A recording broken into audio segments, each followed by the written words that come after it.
the country. That's a general call, if you like. It started by a group, and it got a lot of people protesting in diverse ways on social media yesterday. That was the encouragement from the conveners to the people, especially after the Ghana Police Service secured an injunction stopping them from hitting the streets.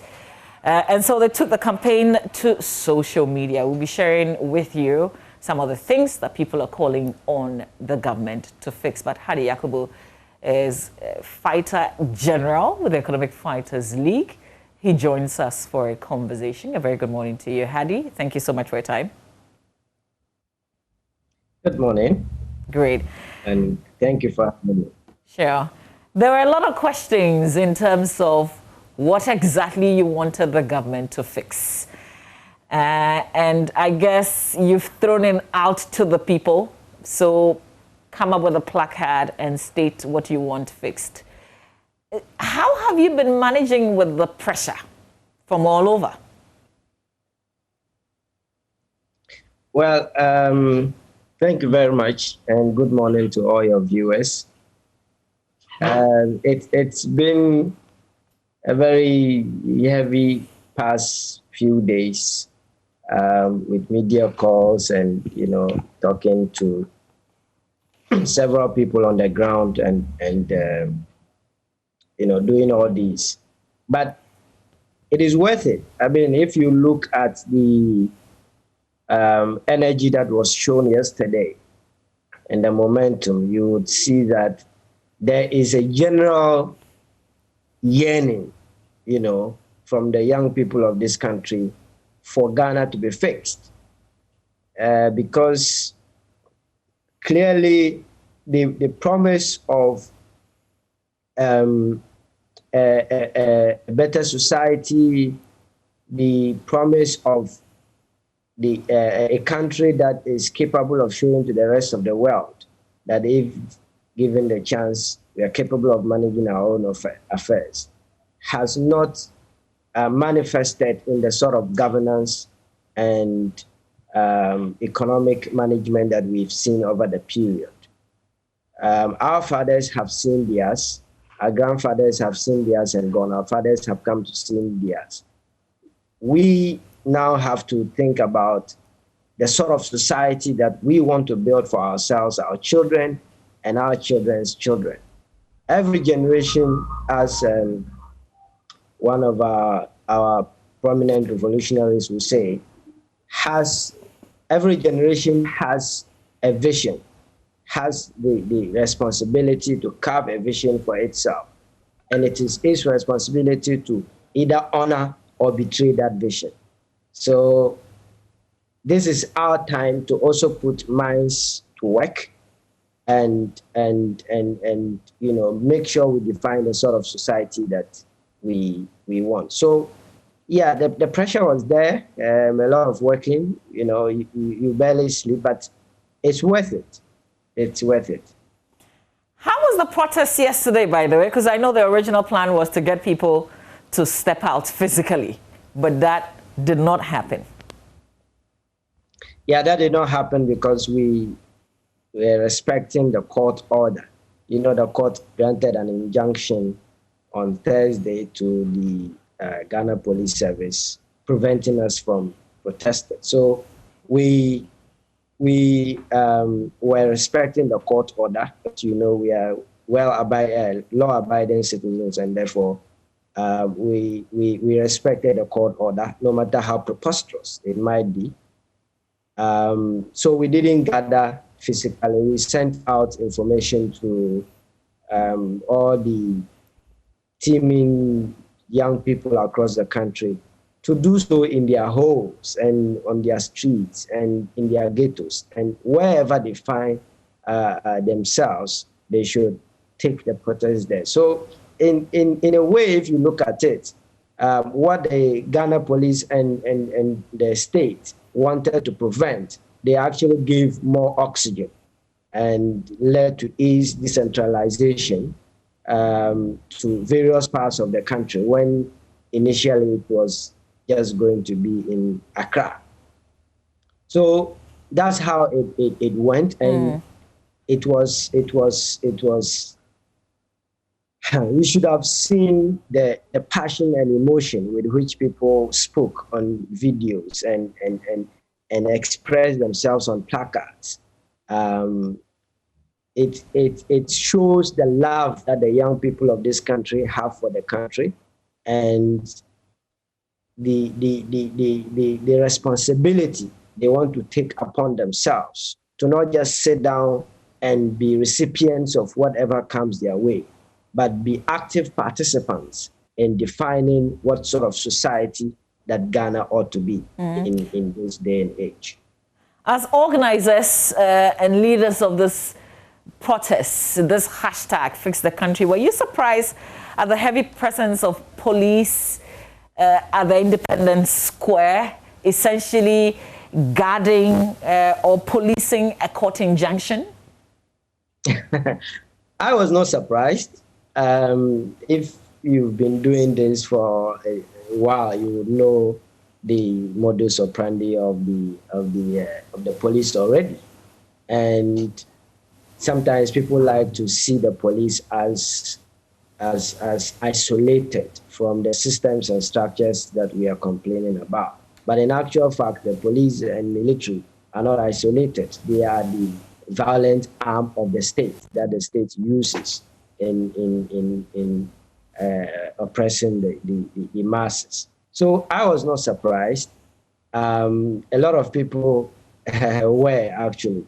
And one of the main talking points that came up was the fact that the police found a lot of water, to put in their tanks, to go and wait for us at the Independence Square when people were protesting about lack of water in their homes. So if you have water to put in your tanks to wait for citizens to spray on them, but you don't have the resources to provide water for people to drink. And so it shows you the kind of priorities that the system has. It will rather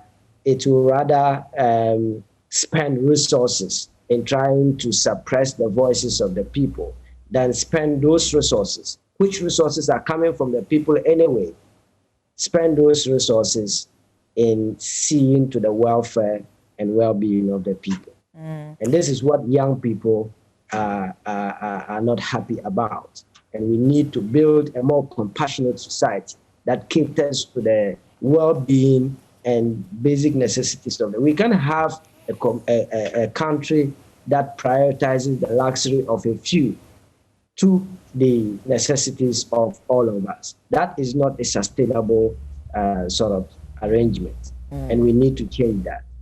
Hadi, let's talk about results, because you achieved something yesterday. I mean, you achieved a lot. Maybe one of the ones that we can easily point to is the fact that the finance minister came out. He had his own hashtag, by the way, Fix the Economy. And he addressed some of the challenges, and he said that they were fixing it. So what do you make of the fact that the finance minister came out to address some of the economic issues?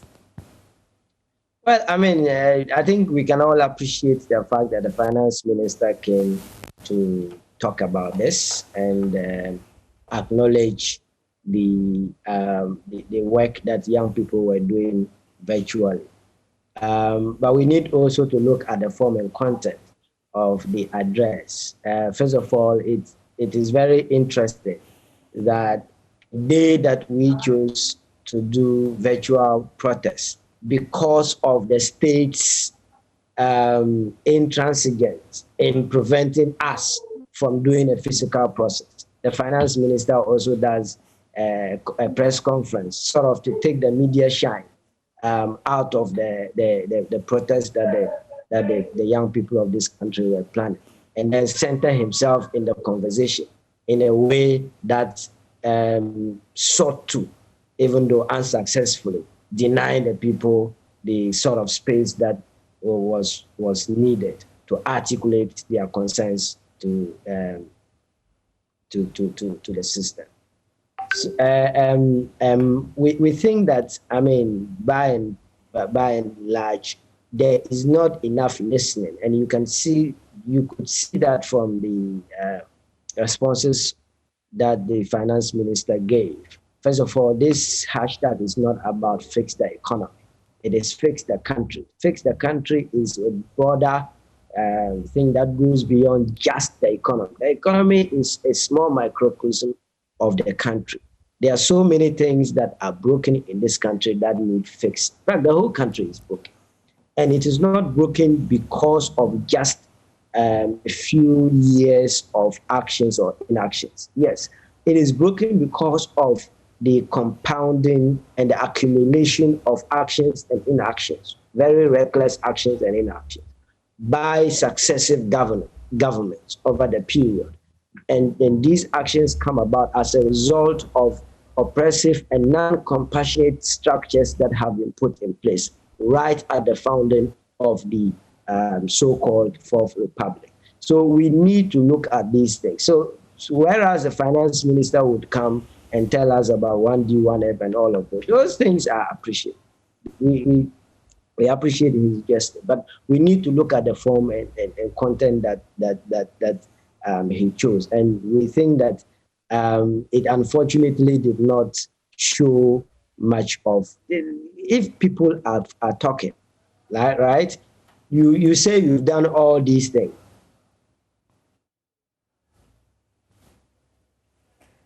Hello, Hadi, and I'm afraid Hadi's network is just been cut off. What are you saying? If you've done all these things and people say they are still suffering, is it not time to listen to them and find out, so if I've done all these and people say they are still suffering, what is causing the suffering? You are not prepared to listen. You just come and rehash all these things and then make new promises. Already there's a deficit of confidence in promises of successive governments because they make those promises and it is hard, to point to concrete fix, keeping of those promises. And then you come and make new promises on top of that. So, Hadi, are you saying, for instance... It shows a lack of listening to you. Yeah, Hadi, the finance minister, for instance, says that I am working with the Minister for Water and Sanitation to immediately ensure potable water to areas of crucial need. Secondly, I'm working with the Minister of Roads and Highways, Transport and Interior to address congestion along the major highways. Thirdly, we're fast-tracking the implementation of the $200 million Jobs and Skills Program and Economic Transformation Program to enhance job creation significantly. These doesn't mean anything to you? No, I mean, it would be probably unfair to say these don't mean anything. But the fact of the matter is that these things are things. I mean, if you talk about employment and jobs programs, I can enumerate plenty of them from 2000 up to date that the successive governments say they have done, and all of them can point to. If you talk about programs to deal with water problems or to deal with road problems, I can enumerate plenty of them from 2000 up to date that successive governments say they have implemented, to bring results, but the same issues remain. So it sends the signal that no matter which government is in power, there are certain things that don't change. Why don't they change? Why are they not changing? And that brings us to the structural issues that we have been talking about, that need, and first of all, these conversations, I think there needs to be some frank and honest appreciation and acknowledgement that some sort of issues exist, because the constant rehashing of the things, okay, we've done. I think one of the issues with our politics is for incumbent governments and opposition to look at every sort of citizen outburst as a form of political action that they can take partisan advantage of. So anything from the citizens is construed as coming from people who do not have any sympathy for the government. And therefore, the government wants to tell them what it has done and tell them again and tell them. It's not like we don't have information. We have information.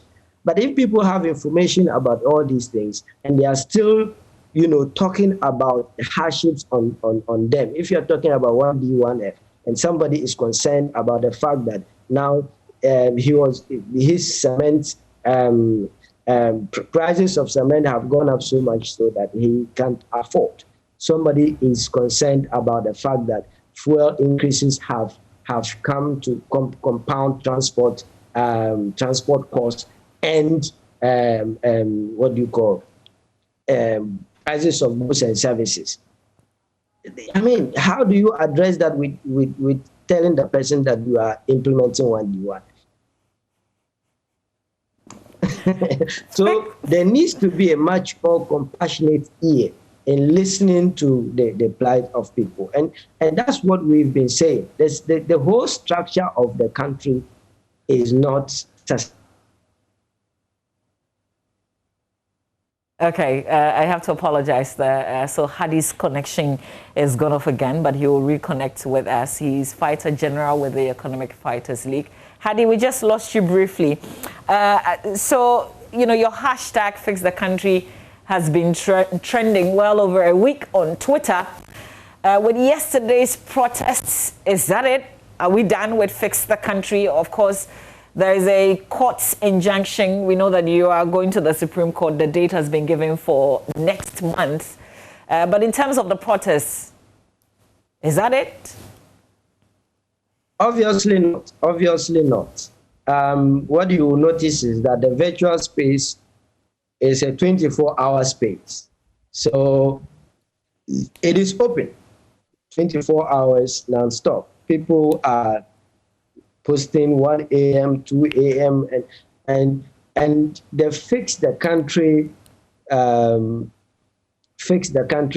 it's an ongoing thing.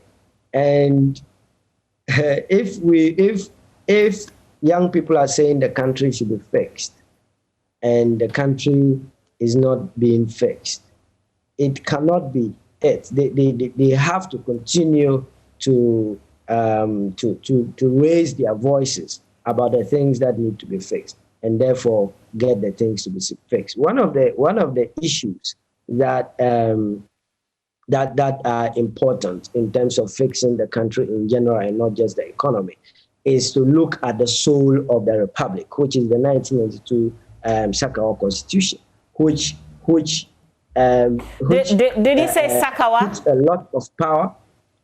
Hadi, did I hear you say Sakawa? Yes, the 1992 Constitution. I mean, at the Economic Fighters League, we call it a Sakawa Constitution.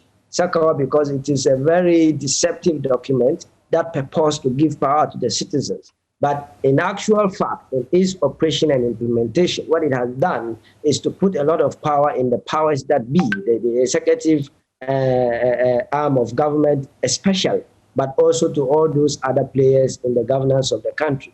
And, deny citizens the power. You saw what happened yesterday. Even merely to go and protest, people cannot. But so where is the power? Yeah, but Hadi, this is a constitution that we've been using well over 20 years. That's the problem. It's a constitution that has been used for almost 3 decades, and there has been no substantive change to it, even though everybody acknowledges the deleterious defects. Everybody acknowledges the deleterious defects in the constitution, but no substantive changes have been made to the constitution for almost 3 decades. So that shows that those who have the power to do something about the constitution benefit from the rot, and that is why the country is broken, and that's why we need to fix it, and that's why we need to look at the soul of the republic, which is the Sakawa Constitution. So wait, Hadi, structure and systemic issues, we are not going to go anywhere. We're going to Hadi, I would appreciate it. Hadi, please listen to me. I would appreciate it if we stick to the 1992 Constitution instead of the Sakawa Constitution, because the Constitution as we have it is not called Sakawa Constitution, but the 1992 But I have the right to describe it, don't I? Yeah, but you're on my platform. And some would have described it as a progressive constitution. Yes. Some have said it is libertarian constitution. Some have said, I also have the right to describe it. Yeah, but what we're doing on this platform is also educating. When you pick the constitution, you won't see Sakawa written on it. It is the 1992 constitution. I think I'm more comfortable. The same way, if you pick you will not see progressive constitution or libertarian constitution on it. But nobody. People have the right to describe the constitution the way they deem fit. Which I appreciate. Right? Which I appreciate. If you analyze which I appreciate, Hadi. And that's how you.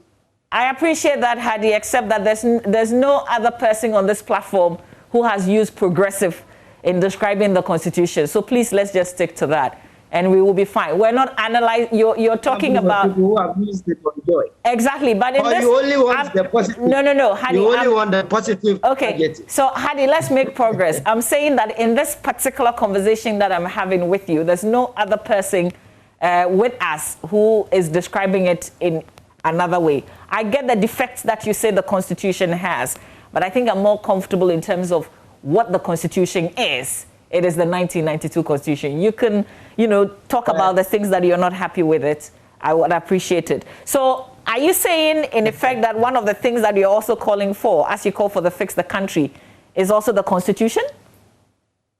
Well, look, people have been calling for the Constitution's overhaul for a very long time. And one of the things, for instance, that came out in the hashtags, if you go through them, is the issue of ex gratia, for instance. Why would you have in a constitution, a select few group of people who take something that is akin to pension every 4 years? They come and take it, and they go back to the same work, and they do 4 years. They take it, they go back to the same work. When somebody can work as a nurse or a teacher for 30 years and only earn a paltry sum as his or her pension, it doesn't make sense. It doesn't build a sustainable, compassionate society, right? So there are certain things that that have to command our attention. And if those things command our attention, we will see that we will be quite close to where we want to be. But we cannot continue to do the same things and expect different results. Okay, just finally on this, what would make you begin to think that you're being listened to, particularly by this government? Well, first of all, I think there is a need to stop these shenanigans of trying to stop the process or derail it in any way. First, when the Fix the Country hashtag started trending, you saw what came up: fix yourself. Very ridiculous hashtag, fix yourself. Then came we are fixing it. Then came several. Then they started forging documents. They forged a statement on our letterhead and said that we were dissociating ourselves from the other conveners, which was not true. They called us to go and meet IGP, which was then directed to meet National Security Minister and other ministers. Then, whilst the meeting was going on, they sent the police to court to go and secure an injunction. So all of these things are things that are meant to derail the expression of the people's frustrations. You don't communicate a message of listening if you do these kinds of things. So first of all, that thing has to end. Secondly, it is important to stop this attempt of saying we are doing this, we've done this, as if to sound like, and then even doing that in comparison to previous government, that So making it an NDC, MPP sort of. NDC and MPP are two sides of the same coin. They are made up, those people at the top, they are made up of the same class of people who have sort of ganged up to amass wealth for themselves, wealth, power, and influence. That's some allegation. That's some allegation that is some huge allegation you're making there. What do you have to back that allegation that you're making, that they are up there to amass wealth for themselves? Oh, you just have to go and look at the Auditor General's report and see all those things that have been coming year after year. Yeah, but all those people who have been caught to have done A, B, C, D, what has happened to them? First of all, again, Hadi, on this allegation that you're making, by the way, I am disassociating myself from it, and by way of that, the station, because these are not allegations that we can back with any evidence. But if somebody has not been condemned by the court, who are you to point to Auditor General and say because of you asked they're guilty me of for this? What I have to back, and I'm backing. I think Hello, Hadi. Your line is going bad, unfortunately, and it's just when we got to this crucial point of, and you're back, Hadi. So, Hadi, I'm saying that you're making some wild allegations here, and I'm asking for what you have to back that.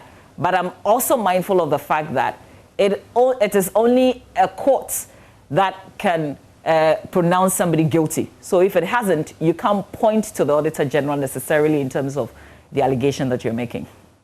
No. Please wait. I mean, this idea of let's be fine and fit and not try to call a spade is not going to lead us anywhere. There have been serious issues of, even your own station has broadcast a lot of investigative pieces led by Manasseh Azure Awuni and the other fine investigative journalists that you have in multimedia about how people are conniving to steal money from the state, and nothing has happened to them. If somebody has stolen money, we need to call it what it is. It is stealing. Why are we trying to be fine and fit and try to use euphemisms that only lead us to conceal the crimes against the country that we are trying to fight against? I don't think it does us any good. But I mean, not to detract from the conversation we are having, I believe that the fundamental issues that need to be tackled need a broader conversation beyond just the economy, beyond just a shopping list of things that have been done or being done, or that a certain group wants to be done, but look at the country holistically and fix it. All right. Okay, well, Hadi, I'm not sure this will be the last time that we'll be talking. For as long as the hashtag is trending and issues come out of it, we will certainly call on you again. Hadi Yakubu is... Thank you very much. Fighter General. So what do you do as Fighter General, by the way? Well, I manage the operations of the league. Okay. All right. Well, thank you so much for your time. He's with the Economic Fighters League. We're talking about the National Science and Maths Quiz 2021. Infantipim and Infantiman schools are in action today. Maxwell Agbagba is in Cape Coast. We will put the spotlight there when we return.